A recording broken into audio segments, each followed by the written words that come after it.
Hi guys, I'm glad to be back with you. I hesitate about posting these types of videos because they are negative, and I'm all about positivity. Though my videos might seem like I'm more of a pessimist than an optimist, it's the other way around. I think I said in a few of my videos a while back that I won't post anything about a dream. I won't forge something. I won't make something up, but I'll post it if I have a dream or if I know someone.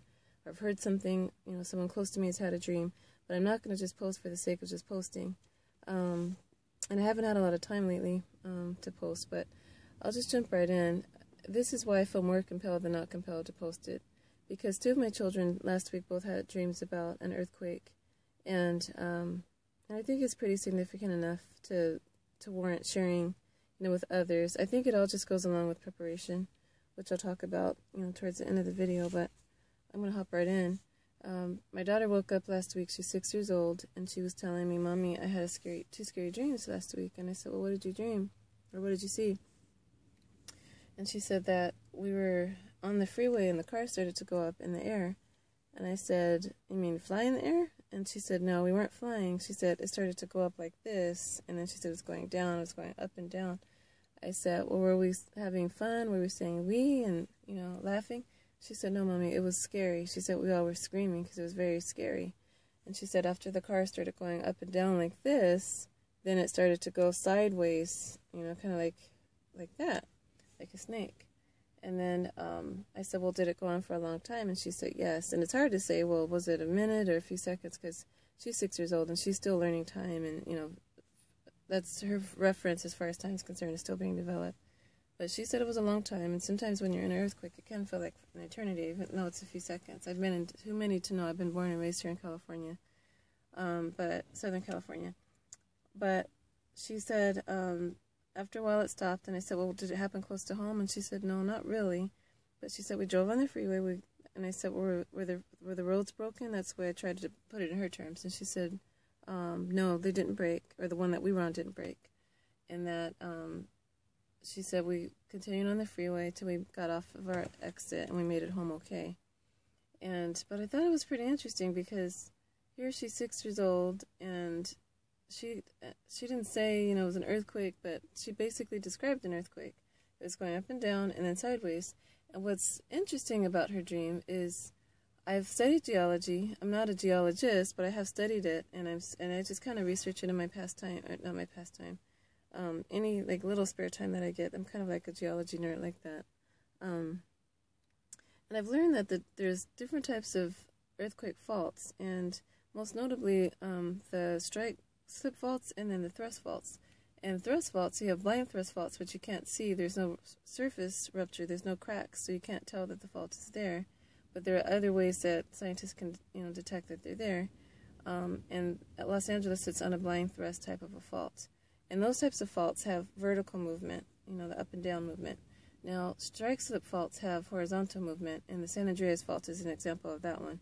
It's a right lateral strike slip fault.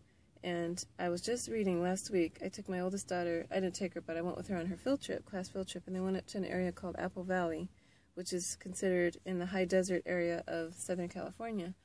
You can look it up on a map if you like. And we had to cross over the San Andreas fault to get there, and I was pointing it out to a couple of the parents, like, there it is, along the foothills, and okay, now we're crossing over, and they're like, really? You could see it. It's the neatest thing, and I did footage of it. I've been trying to compile it, but my program's it's a little difficult. My editing software is a little difficult. I don't know what I'm going to do, but anyway, we had to cross it, and on the way back, it reminded me, I started looking stuff up again, and it reminded me of an article that I came across on the way back from the field trip that said that after, I think it was the Fort Tejon earthquake on the San Andreas Fault in 1857, after the shaking was finished, it messed with some of the rivers and streams and so forth, and something was left in an S-shaped pattern, which it said is typical of a strike-slip fault. And so I thought about it after reading that my daughter's dream, the up and down, I already knew about the thrust, and I knew about, the horizontal movement for the strike-slip faults. But I said, I wonder if she saw two earthquakes, because the up and down would be a thrust fault, and then the sideways would be the strike slip fault, which coincides with my dreams. If you've watched any of my past videos, I saw a quake of, it was in the city specifically named Inglewood, California. And I know that city because that's where my grandmother and some of my family grew, they used to live there. And it's fascinating because in that dream, there was a pretty big shaker. And that wasn't the big one. And I knew it was like knowledge in the dream, like this isn't the big one. This is a foreshock of something to come. And that was pretty bad. And the roads were messed up because I wasn't sure if I'd be able to make it home. I was in leaving Inglewood and trying to head through LA and didn't get very far. So, and I had other dreams where there was like it was a bigger shake, but it was a smaller shock. Almost like a foreshock, if you will, before the main shock. So, I don't know. It's just very interesting. My son, his dream was about, he said that there was a giant, he said, like your sleeping giant dream, Mommy, because he knew about, I think I was looking at one of the videos one day, and he was asking me what my video was about, and I told him a sleeping giant.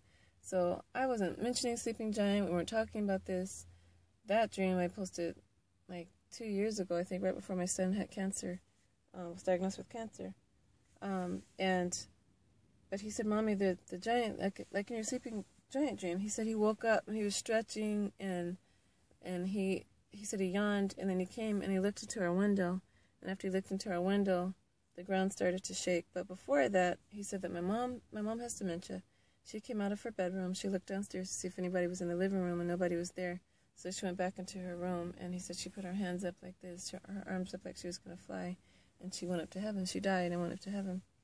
And then after that was when the giant woke up, and he looked through our window, and then he said when he looked through the window that the house started to shake.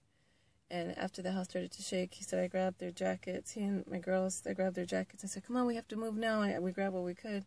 And we were going to run in the car, and I was telling them we have to move out of state now. It's time. And then he said my brother didn't make it. And then he woke up. We moved to where we were going, and he woke up. So it just said a few things to me. That dream spoke a few things to me about my mom. Like, she's been telling us, like, when she has these moments of clarity or these moments of revelation, which I believe it's the neatest thing if you've ever been around someone with dementia that is a Christian. The insight sometimes, like, the Lord will drop deposits into her spirit. She'll say things to us that she didn't even know, like, we were talking about it in another room. She doesn't hear that good. We're talking about it in another room, or something I prayed about, or something my sister prayed about, and she'll come and tell us, like, something what we prayed about, or a word of knowledge or something. It's the neatest thing, because, and God gets all glory because we know it's not her. She's not, typically dementia takes you out of your right mind, your right frame of thinking. So we know it's the Lord when, that's happening, and it's the most amazing, neatest thing. She's seen things, and I shared some of her dreams, but I think the thing is, like, I know her time is soon, and that's the only reason why I'm still here in California. First was my son's cancer. He's through that. He doesn't have it anymore. And now it's my mom. I help take care of her. And so I don't know. I feel like her time is soon, and I feel like to depart is soon, and I feel like our time to leave this state is soon. And I've been trying to get ready to packed up to move. It's been hard, but preparation is the key. Spiritually first, because when my son said my brother didn't make it, I have 3 brothers, but the youngest one that lives with us didn't make it. I think the Lord is saying, no matter what happens in our lives, what paths we take, or what we're doing with our lives, nothing else is as important as salvation. And you don't have to take my word for it, because who am I to you? What are my words to you? These are my words, but truly the words of salvation are Christ's words. And he was saying that the day that you hear his voice, don't harden your heart. There's nothing else as important. There's no self-pursuit, no financial pursuit, no relationship pursuit, nothing else more important than a relationship with Jesus Christ. In the end is when we'll see, and I hate to wait that long to find out and be wrong about, certain things, or I'd be happy to be right about, certain things. But tomorrow's not promised, and our next minute is not promised.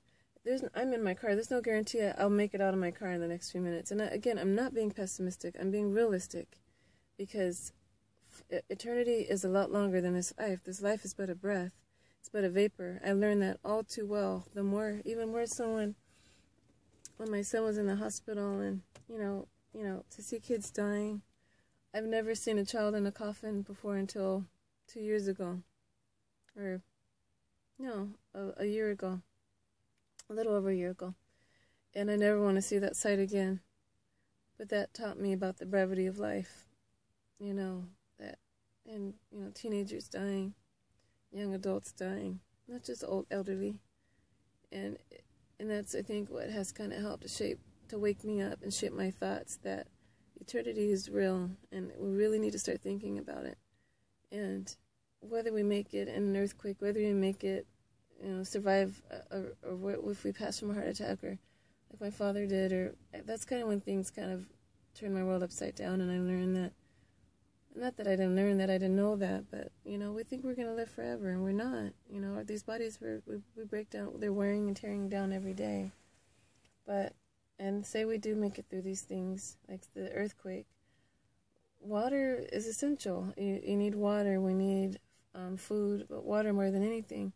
I just left the grocery store, and they had an emergency supply department, and they had the freeze-dried foods, they had emergency candles, just simple things. I think the 110-hour candle was like $5. They had emergency blankets and ponchos for like $1 or something. They had a flashlight that had a cell phone charger for $7. I should have grabbed it. Some of the bucket foods were like, I think it was a gallon for like $20 or something. And things are tight financially right now, so I can't really do a whole lot, but and I kind of stopped preparing, because I was like, well, I'm going to move out of state anyway, but what if we're here when it does happen, like my son's dream? We're not prepared. And I think that's why I'm doing all these videos, is people are not, we've gotten lax, we've fallen asleep spiritually, we've fallen asleep naturally, like, oh, it hasn't happened, or we've been through an earthquake before.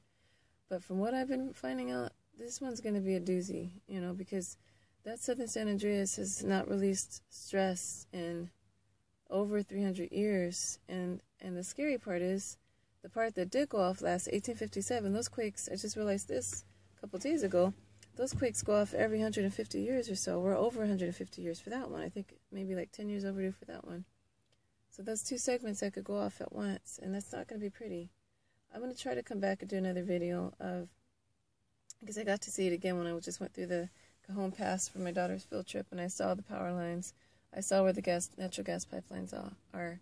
There's petroleum pipelines, the fiber optic cables that come down for our communication, cell phone towers.